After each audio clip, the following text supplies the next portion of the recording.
everybody, it's Miss Marie, and today for STEAM Thursday I thought we would try a little engineering challenge, and we're going to read a really cool book about a really neat building that everybody knows, a really famous building. For the engineering challenge you're going to need 15 cups. They don't have to be this kind of cup, they can be smaller cups or bigger cups, just all the same kind of cup, 15 of those, and 15 popsicle sticks. If you don't have the big ones, you can use the little ones, or you can even just use 15 pieces of cardboard cut into rectangles, a little bit wider than this, just something a little bit strong. And you're gonna need a figurine. You guys probably have more than I do. I can only find this one. I think it's Kylo Ren from Star Wars. That's all I had. All right, but first, let's read this great book. It's called Sky Boys: How They Built the Empire State Building. This book is by Deborah Hopkinson and James E. Ransom. I think Mr. Ransom does the illustrations and Deborah is the author. And on the inside cover, you see some really cool old-time photographs. And these are from when the original Empire State Building was built back in the old days. And this book is published by Schwartz and Wade Books in New York. Sky Boys. It's the end of winter and your pop's lost his job, so every morning before school you scour the streets for firewood, hunched down in an icy wind. Like I said, this is taking place a long time ago. But look, here's a pile of wood free for the taking, all carted off from that old hotel they tore down at 34th and 5th. 600 men are working there, leveling, shoveling, hauling, cleaning the rubble away. They are getting ready to make something new. Bold, soaring, a symbol of hope in the darkest of times, a building clean and simple and straight as a pencil, and tall, so tall that it would scrape the sky. That's where they get the name skyscrapers, right? You drag your pop along to see and tell him what you've heard about on the street. Mr. Raskob wants to build the tallest skyscraper in the world, you say, taller even than Mr. Chrysler's building. They say it'll be done by next May. Think they can build it that fast, Pop? Things are so bad it seems foolish to even try, he replies. Then he sees your face and he adds, of course, you never know. So let the race begin. Can they build it that fast? Let's see. First come the rumbling flatbed trucks, bundles of steel on their backs, like a gleaming, endless river surging through the concrete canyons of Manhattan.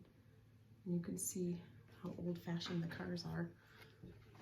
This steel is strong and new, only 80 hours old, barely cooled from the fiery furnaces of Pittsburgh. Pittsburgh is in Pennsylvania, kind of far away, but the steel is new, just made. Before your eyes, a steel forest appears, 210 massive columns, lifted by derricks and set onto concrete piers, sunk 55 feet down into the hard rock bottom. Columns so firm and strong that they can bear the full weight of this giant to be 365,000 tons. Oh my goodness. They still have these kind of water towers on top of buildings there in New York. Then it's the Sky Boys show. Derrick men hoisting, swinging, easing each beam into place. High overhead, they crawl like spiders on steel, spinning their giant web in the sky. And here it says, Empire State Building, an office building of character. Watch out, Sky Boys, don't slip in the rain or let the wind whisk you away. Looks like the building's getting higher and higher. Wouldn't you love to be one of them? The breeze in your face and your muscles as strong as the girder you ride? Not me, thank you. I don't want to be this high up. Look how small everyone is down there on the street. That's how high up he is. Or you could be a water boy, climbing high with your bucket to bring the Sky Boys a drink. They'd laugh and call out, keep your eyes on the beam, water boy, and don't look down. No, I wouldn't want to do that either. As each beam is placed, the riveting gang is there to fasten the frame together. 4 men work as one. First man, the heater, gets the rivet red hot in the forge and tosses it up quick. A throw of 50 feet is nothing to him. So he throws it up to number 2. Second man is the catcher. He snares the rivet in his funneled tin can, fishes it out with tongs, and sticks it in the hole. Third man is the bucker-up. Keeps the rivet nice and steady with his bar. Fourth man is the gunman. Hammers it into the steel good and hard. Toss, catch, steady, pound. Toss, catch, steady, pound. 1 or 2 rivets a minute. 500 rivets a day. I always find that interesting. Why they have to make the rivets right there? Why couldn't they make them ahead of time? I don't know. There they go. At the same time, other workers use 6 hoists to carry 8,000-pound loads of wood and steel right to where they are needed. And on each floor, hand-powered rail cars on tracks move limestone, pipes, and wires around. To make the work easier, there are temporary elevators, water tanks, and yes, toilets, 5 lunch stands, and even a restaurant. No need to leave the job. Got hot beef stew and coffee here on the unfinished 47th floor. And there are some men having their lunch out there on this beam. And down below is the city, 47 stories up. Oh my goodness, no thank you. In this new ingenious assembly line construction, each man works as fast as he can, knowing that down below 100 jobless men are ready to take over his spot in a flash. Yet knowing too that the quicker he finishes, the sooner he'll be back in line himself, waiting for and desperate for work. This was during a time called the Great Depression when a lot of people didn't have jobs. So they were happy to have any kind of work, even something that looks pretty dangerous. From your spot on the sidewalk, you watch the building take shape, bit by bit, piece by piece, like a giant real-life puzzle, rising 4.5 stories each week.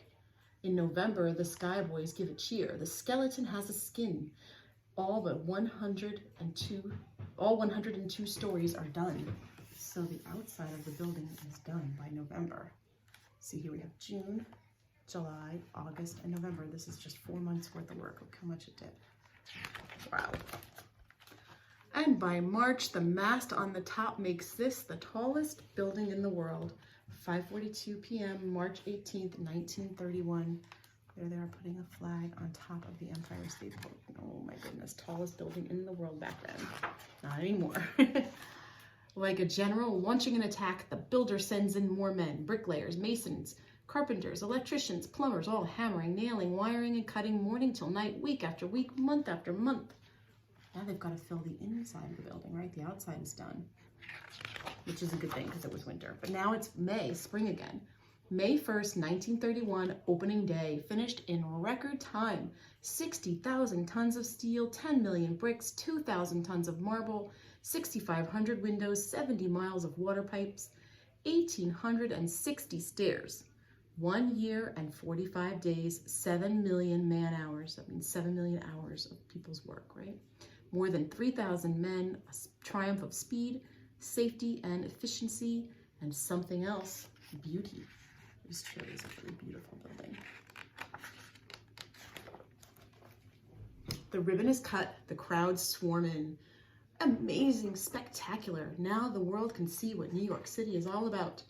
Outside, Pop has a big surprise. Let's go on up, he suggests with a grin. I've been putting our pennies aside. Oh, they're gonna go up to the top. And look how beautiful it looks on that picture there. The crowd sweeps you into the marbled lobby, a tall, grand lady, clothed head to toe in rich, glowing colors. On the center wall, a silhouette glitters like a jewel. The Empire State Building, pride of New York City.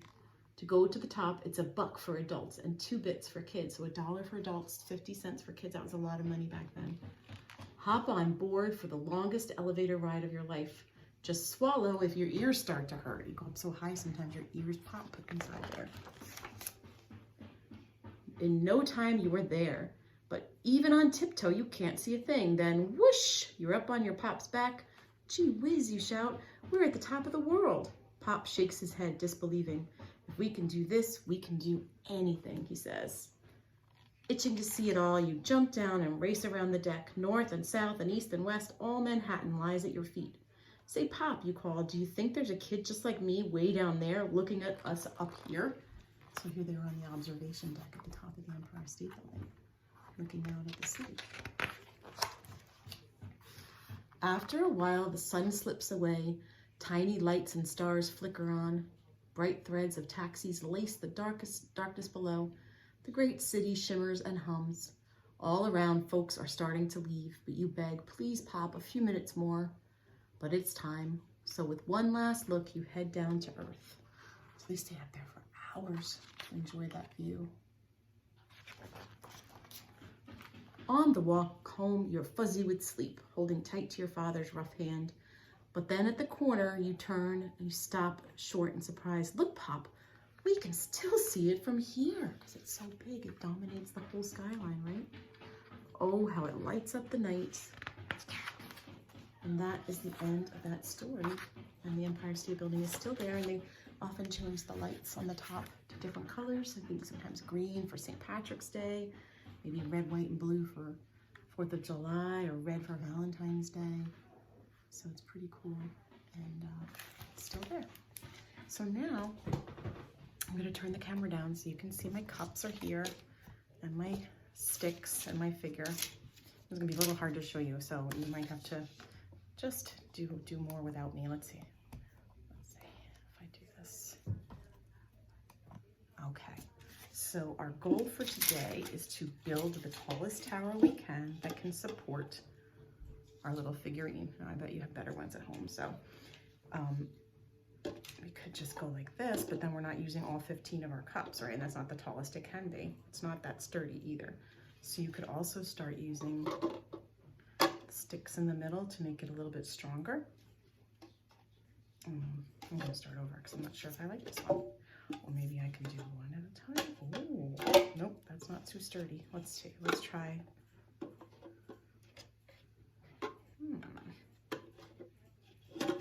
Nope.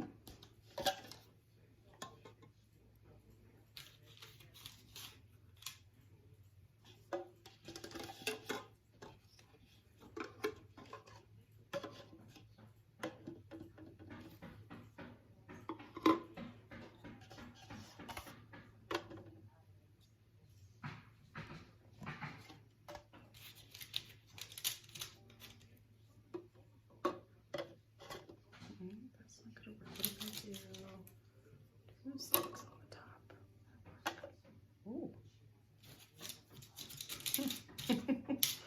I don't know.